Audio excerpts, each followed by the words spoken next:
the latest episode of our podcast series for financial advisors. Today's episode is Transitions, Retire-in-Place Programs, and Termination.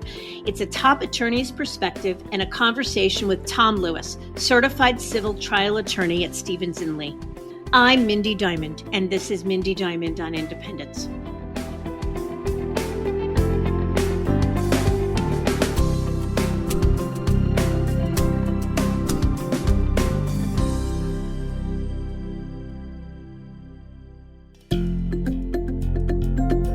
This podcast is available on our website, diamond-consultants.com, as well as Apple Podcasts and other major podcast platforms.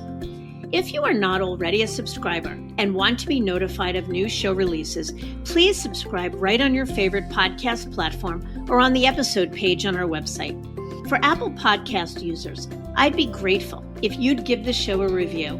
Your input helps us to make the series better and alerts other advisors like you who may find the content to be relevant. And while you're at it, if you know others who could benefit from the series, please feel free to share it widely.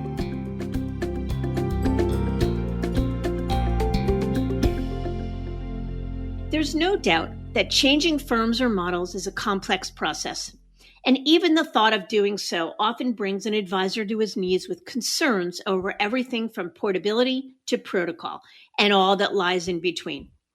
Yet, it's the contractual obligations an advisor may have to his firm that drives the most anxiety, and rightfully so.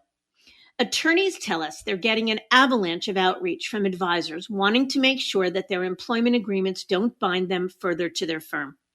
It's an issue we're seeing more and more of in recent years as the wirehouses work harder to retain their top talent. Take, for example, retire-in-place programs, also known as succession or sunset programs. Almost every major firm has its own version, which allows senior advisors to retire, transfer their business to the next gen, and monetize in place.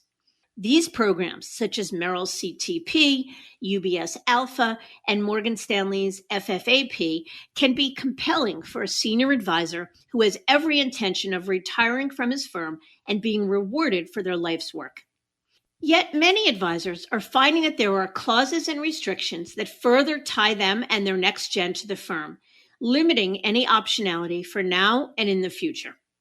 Often, they're finding out too late. That is, once they've signed on the dotted line. And in a hypervigilant compliance environment, advisors are feeling increasingly vulnerable and worried about possible termination. So to really understand the landmines with respect to advisor transitions, the pros and cons of retire-in-place programs for senior and next-gen advisors, and the real truth about terminations, I've invited Tom Lewis, a board-certified civil trial attorney at Stevens & Lee, based in Princeton, New Jersey, to join us. Tom specializes in employment litigation and advisor transitions and has firsthand knowledge of the ins and outs of advisor transitions, retire-in-place programs, and termination. All hot topics in today's evolved wealth management landscape. We'll discuss all that, plus get his professional perspective on best practices to consider if you're planning a move. So let's get to it.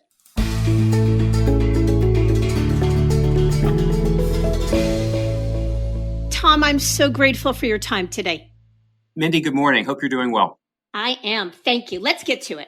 Let's start at the beginning, Tom. Tell us a little bit about yourself and the firm you work for. Sure. Thanks, Mindy. I am actually an attorney sitting in a private law firm by the name of Stevens & Lee in Princeton, New Jersey. And what we do, I have a team of attorneys that work with me, and we do broker recruiting work across the United States. And what we typically would do is we'll either represent the broker-dealer with onboarding of teams or advisors, or we'll actually represent the advisor team itself going to a new firm. And we basically help them because, as you might imagine, there's a lot of issues along the way, and our job is to make it a seamless transition for them. Let's focus a little on the work you do for individual clients, the advisors in transition. Tell us a little bit about that work specifically.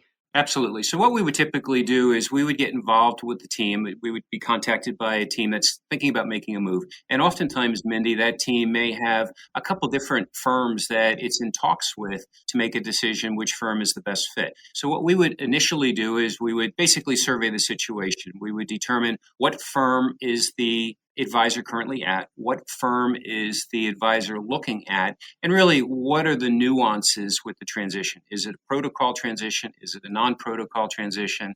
Are there restrictive agreements? Are there certain obligations that the team has? Is there garden leave, for instance? So we would take a look. And based upon the experience we've had representing literally thousands of financial advisors, we can sort of take a quick snapshot and make a determination. What is the move going to look like, and how complicated could it be, or how easy could it be?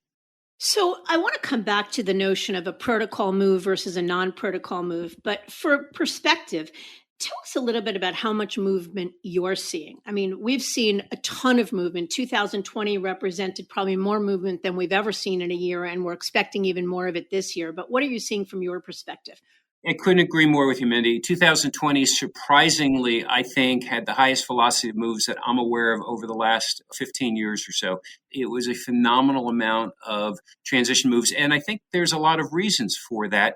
But 2020 was awfully busy, and I think 2021, I think, is going to be just as busy. So from your perspective, too, what do you think's driving it the most? I think it's interesting. In early 2020, 2019, of course, was busy with transitions.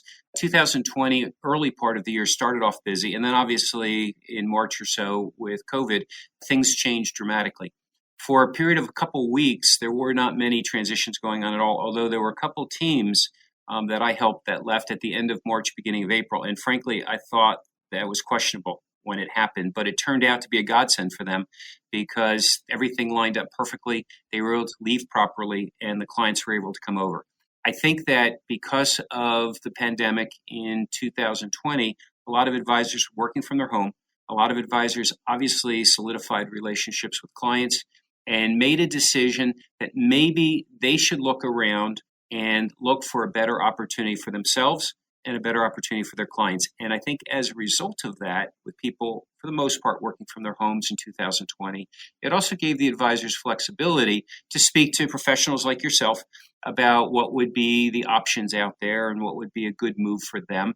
And it allowed freedom of discussion and, frankly, for people to really have a new beginning and a new platform for themselves and for their clients. Yeah, so there's no doubt we saw the same, that having the privacy to be at home and do due diligence without the walls having ears, having time to self-reflect absolutely drove a lot of it.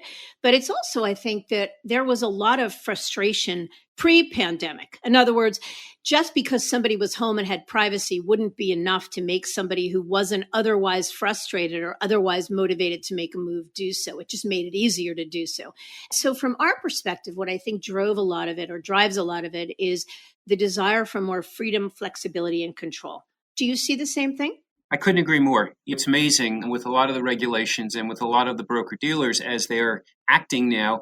Most of these financial advisors, as you know, are entrepreneurs. They're building their own business and they need flexibility. And as a result of that, with we'll call it the tightening a little bit from a regulatory point of view, I think that the advisors are looking for more freedom and more flexibility. In other words, what the advisors are saying to the broker dealers is, let us do our job. We've been very successful in the past, and right now you're making life difficult for us. And as a result, I think a lot of advisors have been looking around. I think it started in 2018, 2019, and certainly the velocity increased in 2020. Yeah, same. From your perspective, Tom, what are the most common landmines that an advisor in transition needs to be aware of? You know, it's interesting, Mindy. When I have initial discussions with advisors, most advisors are very concerned, number one, that their business is not going to get shut down because obviously they read the different posts that are out there on different social media platforms or on the internet. And obviously there's a lot of horror stories out there, but I can tell you the horror stories are really few and far between. For the most part, what most advisors don't understand is there really is a lot of ease in making the transition as long as they act and do the right thing. And by that, I mean, I think it would be foolish for the financial advisors to try to make a move to a firm, move their entire practice without getting professional assistance, because this is not what they do for a living and they don't know what the potential minefields are. If the team does get professional assistance, and that could be somebody who's had experience in the past, it could be a consultant, it could be a lawyer, it could be anybody who actually has done this before, what professionals can do is help the financial advisor make the right move. what I tell all my financial advisors is that their reputation is critical, and their reputation with their clients, as well as their reputation with their prior firm and their reputation with the new firm. So when we make a move, we want to do it the right way. As I tell my clients, we want to take the high road. We don't want to cut corners. We don't want to make mistakes. We want to do it properly because our reputation, the advisor's reputation, is critically important with the firm that they are leaving, as well as the firm that they're joining, as well as with their clients. And if you make a mistake, it gets expensive. And a lot of the mistakes can be avoided very easily. Okay, let's talk a little bit about protocol versus non-protocol moves. And I think from where I sit, a lot of people worry about how do you make a move without being able to get a sense of where your clients are at.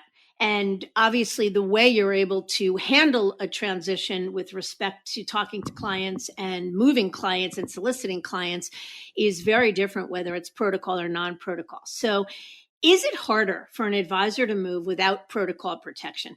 The short answer is yes. Protocol protection makes the transition quite a bit easier, but most of the transitions actually that I've been seeing in 2020, when I say most, in excess of 50%, were from non-protocol firms. And I'm happy to report that those were all very successful transitions. And what do you think made them successful? What does an advisor need to be aware of making a non-protocol move? Be aware of that an advisor making a protocol move doesn't have to worry about. Yeah, absolutely. And so just to go back a little bit, the difference really between protocol and non-protocol would be that if the firm that the individual is leaving and the firm that the individual is joining are both members of the protocol for broker recruiting, that would be considered a protocol transition. And in that situation, you have very similar rules that apply, except for some big differences. For instance, if it's protocol, the advisor can put together a client list which has the client's name, address, phone number, email address, and account title, and that's called a protocol spreadsheet. They can prepare the protocol spreadsheet in advance of their resignation, and at the time of their resignation, when they have joined the new firm, they can then submit the protocol spreadsheet to the new firm, and ACATs and other types of solicitations can immediately go out of the new firm. So that is a big difference. In a non-protocol transition, for instance, if somebody was leaving a Morgan Stanley or a UBS, they're both non-protocol firms now for about the last 4 years, what would happen in that situation is the financial advisor cannot take any financial information. The financial advisor cannot take any client lists or any type of similar type document like the protocol spreadsheet, must go over to the new firm. Typically, what we would do, depending on the state that the individual is in, is use what's called an announcement strategy.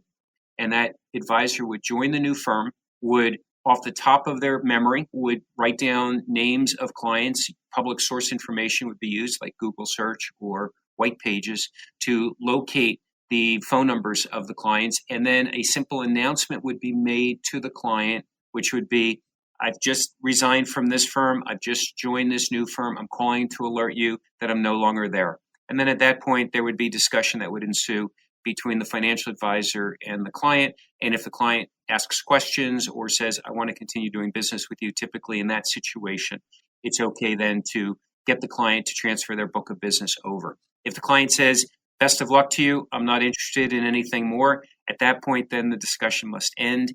And that's the end of the communication with the client. So that would be in a non-protocol transition. In a protocol transition, you can send out the solicitation package when you arrive at the new firm. You would have the client list with contact information on it. You can call the clients, and even theoretically, if the client says to you, I'm interested in staying at the prior firm, you have the right under the protocol to continue soliciting that client into the future. So there is a distinction and obviously a difference, but I'm really happy to report that most of the teams that have come from the non-protocol firms and have joined other firms, it takes a little bit more time, Mindy, for them to get their client book over, and they have to prepare for more time. But it's been quite successful because of the relationships that the financial advisors have built with their clients. Well, that's the key. It's about the advisors knowledge, trust, and belief in the depth of relationship with their clients. If an advisor is not confident in the depth of relationship, then protocol or not, making a move is probably not the right thing to do. I want to just highlight something you said. And, look, a couple of years ago when both Morgan and UBS pulled out of protocol, I think a lot of folks certainly at those firms or thinking about moving to those firms stopped in their tracks and said, holy cow, is this the end of movement? And the reality was it actually accelerated movement, at least from where I sit. And it accelerated it because the more you tell somebody not to do something, the more they want to do it. Advisors were offended by the notion that Morgan and UBS were pulling out of protocol. And so from where I sit, here's how it worked out. A lot of advisors, they were certainly at first worried about it. What does it mean to make a non-protocol move? But the reality is, as you say, advisors began moving with or without it, and fiercely and furiously and a lot. If they trust in the relationship with their clients, if they've got good relationship with counsel and they do things right, we haven't seen, none of the moves I've facilitated, we haven't seen any TROs or any folks having real legal action. Yeah, I think that's absolutely correct. What I say to my financial advisors, I tell them that I'm an attorney, I'm a coach, and I'm also a counselor.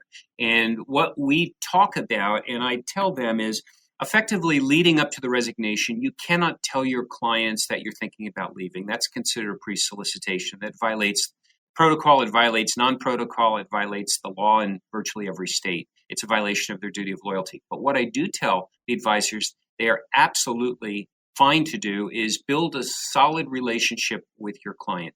Make sure your client is content, make sure your client is happy, make sure you've done everything you can do to help that client.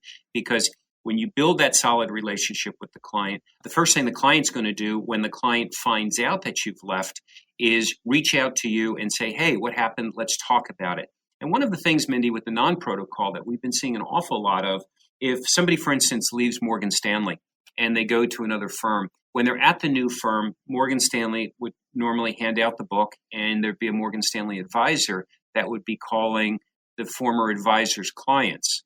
What we've been seeing is because the advisors have built such a strong relationship with their clients that when someone from Morgan Stanley, a new person from Morgan Stanley, calls the client, really the second phone call that the client is making is to the original financial advisor who is now at the new firm, effectively saying, hey, tell me what happened. So it's interesting. What I tell my clients is if you have a solid relationship with your doctor, with your lawyer, with your financial advisor, that is stronger than the firm that they're at or the hospital that they're at or the business that they're at. And you want to follow that professional. And I tell my advisors, be confident in what you've built over the last numerous years, because you're going to see the clients are going to make the right decision. One of the most common questions we get asked is, so what are my biggest clients? They're my best friends. I ski with them. I dine with them. They're socially friends. And yet my attorney's telling me in a non-protocol move, in any move, I am not able to let them know that I am moving. How do the clients react to that?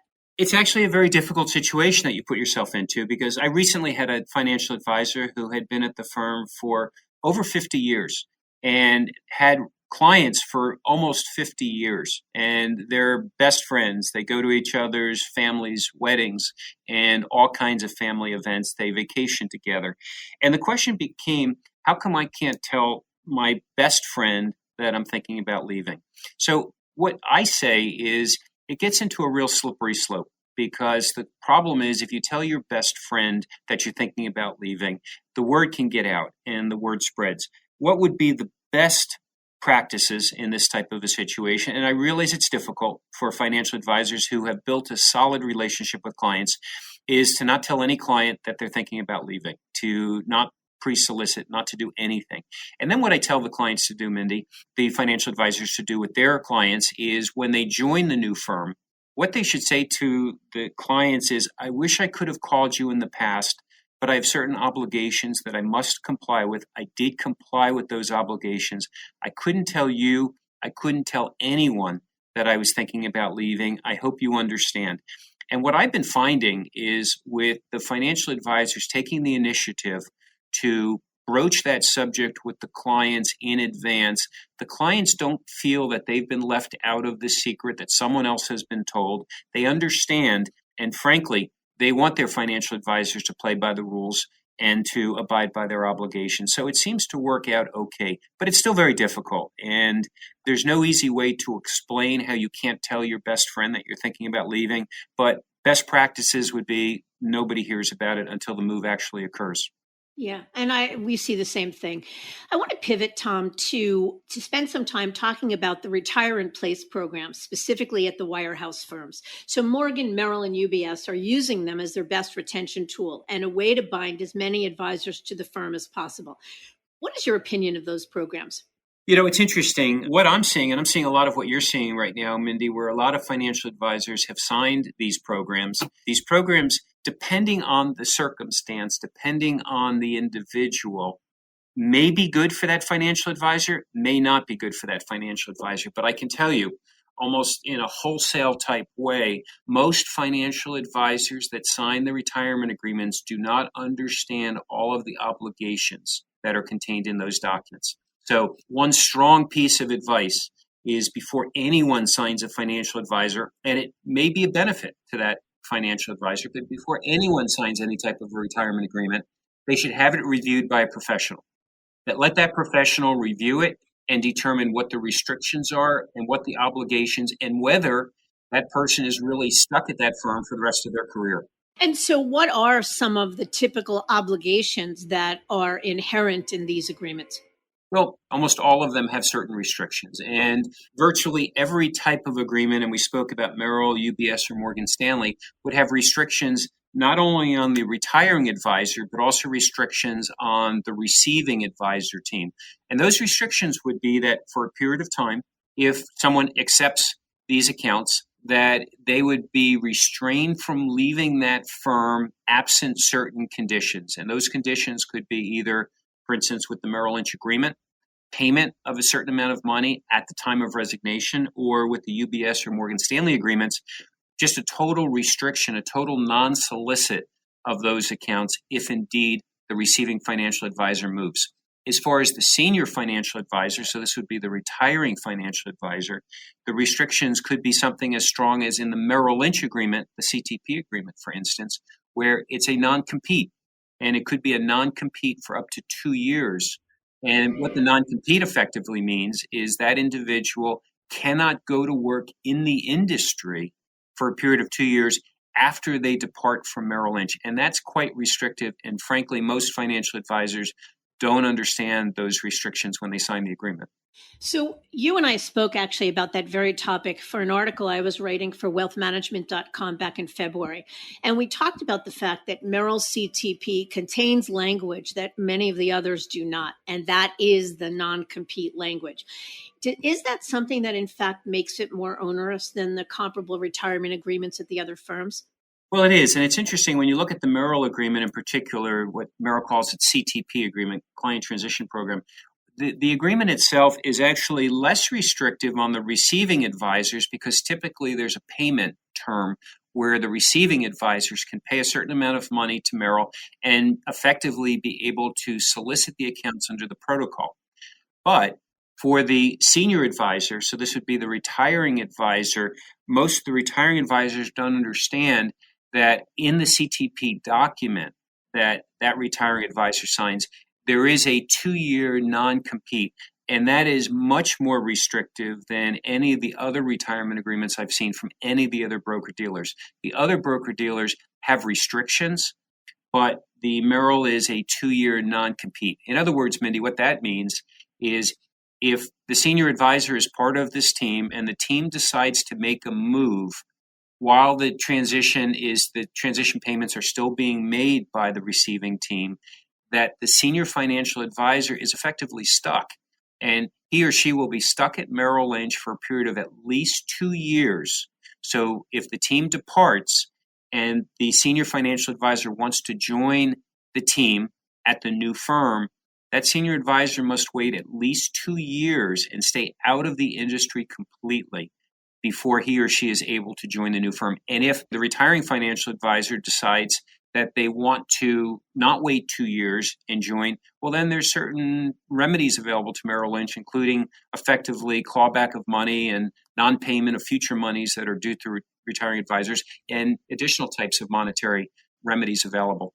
Yeah. So let's be clear. You and I have talked about this. These retire in place programs are spectacular mechanisms for which a senior advisor to monetize his life's work without having to make a move, and for a next gen inheritor to inherit or buy into a book of business they wouldn't ordinarily have access to. So they're great. The issue comes in that a lot of folks have signed them without being aware, as you were saying, of the fine print. And at a time where they can't really imagine that they're going to want to leave the firm. Look, I've been with the firm 30 years, 40 years, they say, and I haven't wanted to leave, and the firm's done me well. What happens now is a lot of folks feel, and it's not an indictment of any one particular firm, it's just the agreements themselves, that they come to a place where changes continue to happen at the firm. The advisors are locked up, both the senior advisor and the next gen inheritor. They wind up with less control or agency over their professional life and are stuck for the life of the agreement or beyond. Absolutely. And when we talk about it, we spoke a little bit about the Merrill Lynch agreement, where oftentimes the receiving financial advisors can buy out of the restrictions, but the UBS and Morgan Stanley don't have those same types of provisions. And for the receiving advisor with a UBS retirement agreement or for the receiving advisor with a Morgan Stanley agreement, there could be certain restrictions in place, which means if they leave, they effectively have to leave that book of business and really can't do anything with that book of business. And depending on the state that they're in, may not even be able to announce to that book of business. So once again, I agree with what you're saying that most of the broker dealers use the retirement accounts as a way to keep the accounts at the firm. Sometimes it's a beneficial situation for both the senior advisor and the receiving advisor, but oftentimes there's obligations and restrictions in place that neither the senior advisor nor the receiving advisor understand when they sign the document. And then as a result, the ability to transfer is quite limited. Right. So I think bottom line message is go in with your eyes wide open. It can be a wonderful mechanism. Just be really aware of what the consequences are once you sign it. Absolutely. So it sounds like the senior advisor really needs to be aware of the post-employment restrictions that come up with the agreement. What are some things that the inheriting advisors need to be aware of that they may not be? There's a lot of issues for the inheriting advisors, and really what we would have to do, and once again, I couldn't agree more, you have to go in with your eyes open. In many situations, it's beneficial to the receiving advisors to take on the retirement accounts. It's a great way to grow your business. And in many situations, it's a great way to maybe even double your book of business in a short period of time. So I think there are some benefits to it for many, many individuals out there. However, people have to be aware of the restrictions. And it's like anything else. When you enter into this agreement, for the most part, the document that you sign benefits the firm. It gives lots of protections to the firm. And there are oftentimes some pretty severe restrictions and some severe remedies if the financial advisor breaches the agreement. And what do I mean by that? Well, it could be a 1-year non-solicit. It could be up to a 5-year non-solicit on the book of business. Typically what happens is if there's a 5-year payment term for the accounts where the receiving advisor pays the senior advisor over a period of 5 years, that restriction would be in place for 5 years or so. If the payment term has been completed, the restrictions would be in place, which would be a non-solicit for usually 1 year after the last payment is made. What that effectively means is that if the financial advisor is happy at the firm they're at, it works out fine. They grow their book of business, they pay for it over a period of time, and then they keep those accounts for the rest of their career. But if they're not happy, or if they're disenchanted with what's going on at the firm and they want to see what their options are, if they've signed any type of a retirement accounts agreement, they need to be prepared for what the ramifications are. And oftentimes, most financial advisors don't realize that if they're even 3 or 4 years into a retirement agreement payment, most financial advisors think that those accounts can be brought over to the new firm with them. Well, for the most part, they can't be brought over to the new firm, and it would be a situation where oftentimes you cannot even announce to those accounts, and you would have to really sit back and wait for the client to affirmatively reach out to you. And that's a lot of risk that you're taking with a book of business, where if you knew about it going in before you sign the agreement, before you sign the document, you can then make a determination what's in your best interest and how do you formulate your relationship with your client just in case you do decide to go where the first thing the client's going to do is affirmatively reach out to you. So there's ways that we can work this, Mindy. We can work out strategies where we can have the most degree of success, but it gets back to what we said. I think the best piece of advice probably that you or I could ever give our clients is keep your eyes open and know what you're getting yourself into when you sign a document. Yep, couldn't agree more.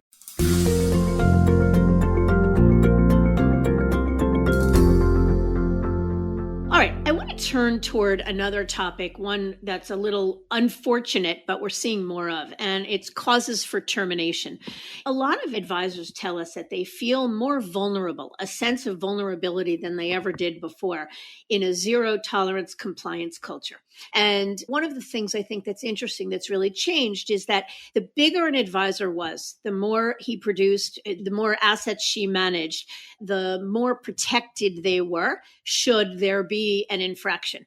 And oftentimes, the bigger they were, the more it might either just be a warning or something of the sort. But today, in a zero tolerance compliance culture, it feels even the bigger they are, the more vulnerable they are.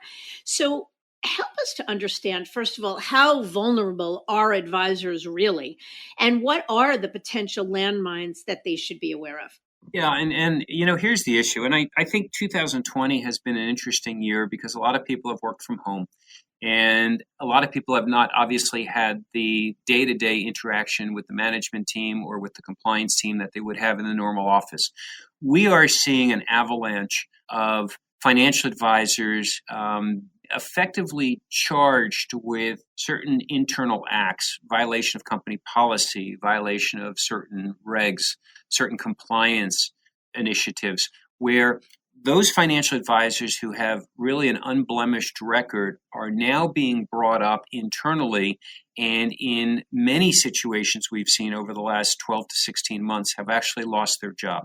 And it's really very unfortunate because where in the past we were seeing the firms, the UBSs and the Morgan Stanleys of the world, which were much more financial advisor centric, much more understanding, and working with the financial advisors when mistakes happened, where now what we're seeing the firms doing is really having no tolerance, not even putting together, for instance, a letter of education or a letter of admonishment, which would be typically done where an advisor does something that he or she should not have done. And we're not talking, Mindy, about a financial advisor taking money from a client. We're talking about really violations of internal company policies that you or I would look at and say, it's good to learn from that experience, but that should not be a terminable offense. What we're seeing now is that these firms are terminating individuals. And as a result of that, and I think that has also led to why many financial advisors in 2020 are looking around, keeping their eyes open and looking at if there's other platforms available. Because frankly, what they're deciding is that these firms that would be sticking by them in the past are not doing so anymore. And if a financial advisor gets terminated, it turns into a U5 issue. And it also turns into a transportability of their book issue because no firm will want to hire a terminated financial advisor until the U5 gets filed, which could be up to 30 days, to make sure the U5 is something that can be effectively worked through, because there's a good chance if the U5 is negative that FINRA enforcement is going to ask questions and ask for follow-up on that. And to make sure that the clients will be coming over, even though there's this 2, 3, 4 week gap between the day that financial advisor has been terminated and the day potentially they could be hired by the new firm. So there is a lot of minefields out there for financial advisors. And I think as a result of that, financial advisors are saying, you know what, we think we want to look around a little bit because we don't like what this firm has done to some of our other financial advisor friends, where they've terminated them for what would seem to be a fairly innocuous reason. Mm-hmm. Well, and we see the same. And what's interesting is where folks are going when they feel that sense of vulnerability. And a couple of points. One is that many of them are looking not because they themselves did something wrong and are looking over their shoulder and waiting to be terminated, but as you say, because they watch respected colleagues and say, what they did is not that different than what I've thought about doing. And if they're vulnerable, so am I. What's also interesting is where these folks are going. So, on the one hand, if someone is feeling vulnerable at UBS, many of them are as likely to go to Morgan Stanley, which is a place where they're not necessarily any more or less vulnerable. It's just making a change. But it is often making folks look away from the wirehouse world, the traditional space, and move more toward either full-on independence or some version of independence. Why do you think that is? It's interesting, and I'm seeing the same thing where after a while, a lot of the financial advisors who built up significant books of business have decided that they want freedom and flexibility. They're not going to continue with the freedom and flexibility in the Morgan Stanleys or the UBSs of the world. So they're looking at independent platforms. Independent platforms, they can basically run their own business. They can run their own business as they see fit, bring their clients over, but most importantly, not wait for effectively some problem to occur. And I've seen financial advisors that I've assisted in the past that have been at firms for decades and have had perfect records, where now all of a sudden there'll be some type of a complaint of some sort, there'll be an internal investigation. The financial advisor is in disbelief that he or she is effectively being cross-examined by their internal compliance people over something that you and I would think would be really innocuous, obviously not client related or no client harm. And as a result, the next thing these individuals know is that they're being terminated. It happens time and time again. So as a result, a lot of financial advisors want to take control of their own destiny, of their own future, and they go independent. Yep. And if an advisor is terminated, so if he or she is terminated from, let's say, UBS, how likely is he or she to find a job once terminated at Morgan Stanley, at Merrill Lynch, at another major brokerage firm? Typically, it's difficult. And typically, what the firm wants to see that is looking to hire this potential person who's been terminated is what's the U5 going to say? We were just talking about a situation where somebody's been terminated at UBS. Let's assume that UBS terminates a financial advisor, and that financial advisor is talking to the Merrills of the world, for instance. Well, Merrill's going to want to know, what is the U5 going to look like? So oftentimes the firm that has just terminated the employee, working with a professional, may give draft U5 language to determine, okay, this is going to be the scope of what the U5 is going to look like, to allow that financial advisor to talk to Merrill and to see if Merrill's interested still based upon the U5. But it's very difficult, Mindy. And I have to tell you, in this type of a situation, if somebody is going to get terminated, if somebody believes they're going to be terminated, once again, I think it would behoove them to speak to a professional to make a determination whether or not they should resign effective immediately or should continue the process along. If they resign immediately, it doesn't necessarily negate what the U5 may say, but it may be easier to find a job. And in addition, if there's a problem that is occurring over a period of time, I think it's better for advisors to really look around to make a determination. Should we leave the firm now? Let's call it in advance of this investigation continuing on, because we're not confident that we're not confident that the firm is going to support us. And what I've been hearing a lot of financial advisors saying right now is the managers at the UBSs and the Morgan Stanleys of the world are under a lot of pressure also. And so in the past, where the manager might effectively stake their reputation on a financial advisor and really help that financial advisor, we're seeing less and less of that. And unfortunately, what the managers are saying now is that, sorry, there's not much I can do for you. Corporate has already made the decision. Yeah, we see the same. I traffic in plan Bs, but I am the biggest believer that every advisor should always have a plan B, not because they necessarily are going to use it, not because they're going to need it, not because I think every advisor should move, but especially because the world has changed and the waterfall of possibilities has expanded. There's a lot of reasons, including a more hypervigilant compliance culture, that advisors should always be one step ahead.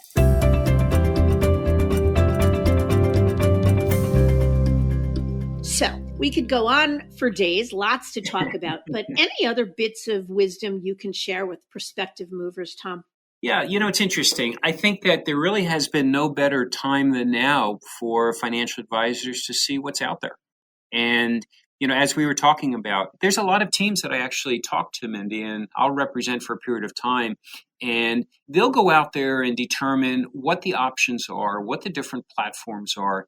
They'll see what their restrictions are with the ability to move over to a new firm. And then they'll make a determination what's in their client's best interest and what's in their best interest. Many teams will go down the path and make a decision that they're content with where they are. But it's interesting because many teams, when they start talking to the competition, realize what they've been missing in the past, how they believe that that platform would be better for their clients. Maybe it would be better for them. And obviously, it could be financially more rewarding for them. So it really opens up their eyes quite a bit at what's out there. I don't think there's ever been a better time for financial advisors to look around than right now. I think that firms are looking to increase assets. Firms are putting together some pretty significant incentives for teams to come over. I think firms are working quite well with teams, both large and small, and their support staff to make a smooth transition over. I think the law has been helpful in a lot of respects. COVID-19 has been helpful in certain respects to allow teams to maneuver to different firms and, once again, to allow the clients then to transition their accounts over. So I'm actually very optimistic on what the future brings. I think that financial advisors who have a strong book of business really have a wealth of opportunities available to them. They could either stay at the firm they're at. If they're happy, they could look around and see what the competition is offering to them. They could go to another broker-dealer. They can go to an independent platform. Really, the key is if the financial advisor has a solid relationship with his or her accounts and a solid book of business, the world is really full of opportunities for them. Yeah, I couldn't agree more. Well said. Tom, I thank you so very much for your time, for your perspective, for your generosity, and look forward to continuing the conversation. Mindy, thank you, and I appreciate your professionalism also.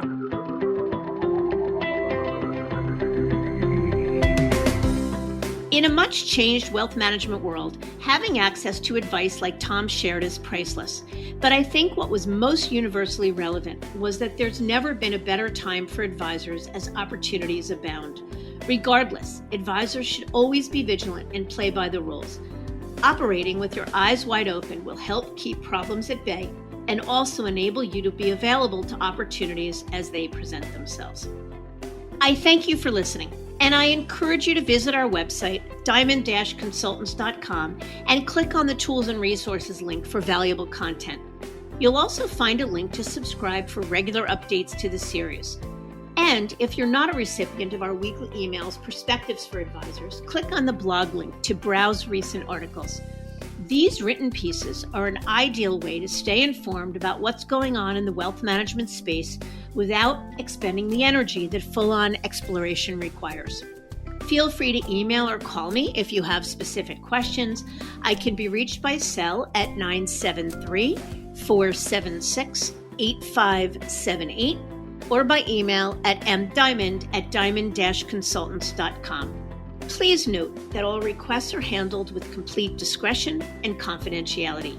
And again, if you enjoyed this episode, feel free to share it with a colleague who might benefit from its content.